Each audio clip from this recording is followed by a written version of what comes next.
India में अभी भी वुमेन और मेन की इक्वालिटी नहीं हो पा रही, जेंडर इनइक्वालिटी है। इसीलिए ही हो रहा है क्योंकि हम बोल नहीं रहे हैं, हम अभी भी बोल बहुत कम रहे हैं। ये रेसलर्स का मुद्दा है, ये लड़कियों का मुद्दा है, ये तो मुद्दा हर एक इंसान का, हर एक सिटीज़न का है। अगर हम आज नहीं लड़ेंगे तो कभी भी नहीं लड़ पाएंगे। आगे आए इसके लिए, और सरकारें भी इसके ऊपर काम करेंगी। नमस्कार, एसएमजेड न्यूज़ देख रहे सभी दर्शकों का बहुत बहुत स्वागत है। हम अभी मौजूद हैं रुचि बावा मैम के साथ, जो कि स्टेट जॉइंट सेक्रेटरी हैं यूथ आम आदमी पार्टी पंजाब की। मैम काफ़ी समय से एक एनजीओ के साथ जुड़कर वुमेन एम्पावरमेंट के लिए, चाइल्ड राइट्स के लिए काम कर रही हैं। मैम से हम जानेंगे कि कितना एक वुमेन के लिए अपने अधिकार जानना ज़रूरी होता है। नमस्कार मैम, स्वागत है आपका हमारे चैनल पे। Thank you.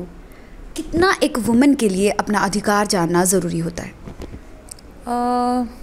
जितना हमारे लिए खाना पीना, ज़िंदगी में पढ़ना और सेटल होना ज़रूरी है, उतना ही अपनी हक के लिए जानना भी ज़रूरी है। क्योंकि हर एक लाइफ का हर एक सेक्टर में जब भी आपने उतरना है तो उसमें अपने हक को तो सबसे पहले, राइट्स के बारे में तो सबसे पहले पता होना चाहिए कि हम एक इंडिविजुअल हैं। आप ह्यूमन राइट्स छोड़ दीजिए, हम एक ह्यूमन हैं, इंडिविजुअल हैं।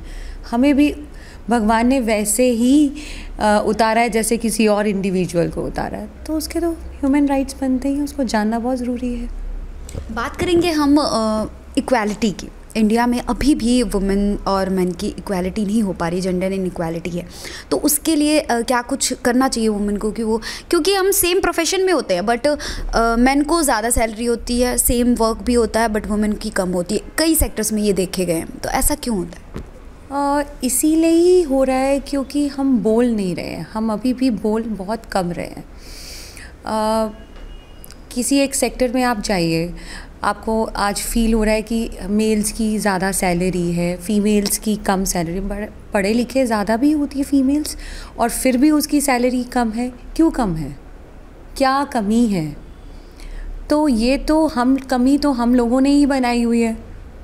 और ये ना तो भगवान ने कभी किसी की कमी बनाकर भेजी है, तो उसने पैदा किया तो दोनों को बराबर से किया है। तो हमें बोलना चाहिए, वोकल हमें होना चाहिए, क्योंकि हम किसी से भी कम नहीं है। पढ़ाई भी हमारी बराबर की है।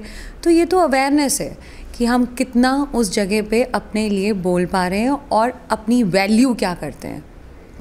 बात करेंगे हम, जिस तरह से आपको पता ही होगा कि दिल्ली के जंतर मंतर पर पहलवानों का पिछले 26 जनवरी से जो है प्रोटेस्ट चल रहा है, स्पेशली महिलाएं उसमें इन्वॉल्व हैं। बात करेंगे मैम कि जो मोलेस्टेशन होती है महिलाओं के साथ, अवेयरनेस बहुत कम होता है कि आगे हमें करना क्या है।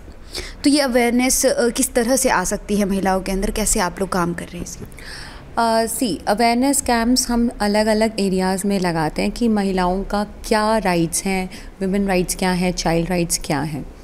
बट ये तो बहुत ही एक सिंपल सा प्रोसेस है कि किसी एक इंडिविजुअल के साथ कुछ गलत होता है, गलत के लिए रिपोर्ट करी जाती है, रिपोर्ट पे एक्शन होता है और एक्शन पे जस्टिस होता है। ये तो एक सिंपल प्रोसेस है। इसको पता नहीं क्यों कॉम्प्लिकेट किया जा रहा है बार बार, कि और ये बताया जा रहा है कि ये पॉलिटिसाइज्ड हो गया है, ये रेसलर्स का मुद्दा है, ये लड़कियों का मुद्दा है। ये तो मुद्दा हर एक इंसान का, हर एक सिटीज़न का है। अगर हम आज नहीं लड़ेंगे तो कभी भी नहीं लड़ पाएंगे। आगे आए इसके लिए, और सरकारें भी इसके ऊपर काम करेंगी, और उसको सुनना ही पड़ेगा कि आज कानून अंधा ज़रूर कहलाया जाता है, बट कानून बहरा नहीं है, सुनना तो पड़ेगा ही। उसकी जस्टिस तो होगी ही होगी, और उसको, बच्चे को हम कोशिश हर हालत में करेंगे कि उस बच्चे को जस्टिस मिले। एक हम संदेश चाहते हैं हमारे दर्शकों के लिए, आप क्या कुछ कहना चाहेंगे?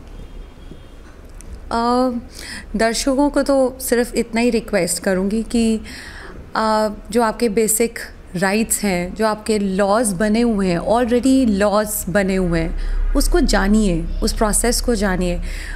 अपने एरिया से डिस्ट्रैक्ट ना हुए, अपने मुद्दे से डिस्ट्रैक्ट नहीं हुए, और आगे आइए। एटलीस्ट जो स्पोर्ट्स पर्सन है, हर एक स्पोर्ट्स पर्सन को आगे आना चाहिए, हर एक सिटीज़न, हर एक लेडी को आगे आना चाहिए, हर एक उस मेल को आगे आना चाहिए जिसके पास एक लेडी है, उसके घर में बच्चा है, बेटी है, औरत है, बहन है, उसको आगे आके इसके ऊपर आवाज़ उठानी चाहिए कि उस बच्चे के साथ, उन बच्चों के साथ इनफैक्ट गलत हो रहा है, और जो विक्टिम है वो बाहर सड़क पे बैठा है, और जो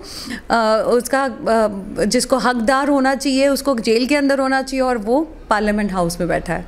how fair it is. You come forward, जनता आगे आए, बोले इसके ऊपर ज़्यादा से। आपके पास तो टूल्स हैं, सोशल मीडिया के अलग अलग प्लेटफॉर्म्स हैं, उस पर अपनी आवाज़ उठाइए। नहीं पहुंच सकते, किसी ना किसी ज़रिए से आवाज़ उठाइए, बट उन्हें इंसाफ दिलाइए, आगे आइए। बहुत बहुत धन्यवाद मैम हमें समय देने के लिए। जिस तरह से आपने मैम को सुना, उम्मीद है काफ़ी कुछ सीखने को मिला होगा। हम आपसे सवाल पूछना चाहते हैं आखिर में, आप अपनी राय हमें भेज सकते हैं कमेंट के थ्रू। आखिर पहलवानों को 26 जनवरी से जो प्रोटेस्ट चलता आ रहा है, अभी तक इंसाफ क्यों नहीं मिल पा रहा है? क्या इसमें सियासत इन्वॉल्व है, या फिर क्या एक वजह हो सकती है जिसकी वजह से अभी तक इंसाफ नहीं मिल पा रहा है? आप हमें अपनी राय ज़रूर भेजें। तो ये थी हमारी आज की रिपोर्ट। उम्मीद है आपको ये रिपोर्ट पसंद आई होगी। ऐसी अपडेट के लिए बने रहिए हमारे साथ। मैं निधि शाह, कैमरामैन बल्लू के साथ।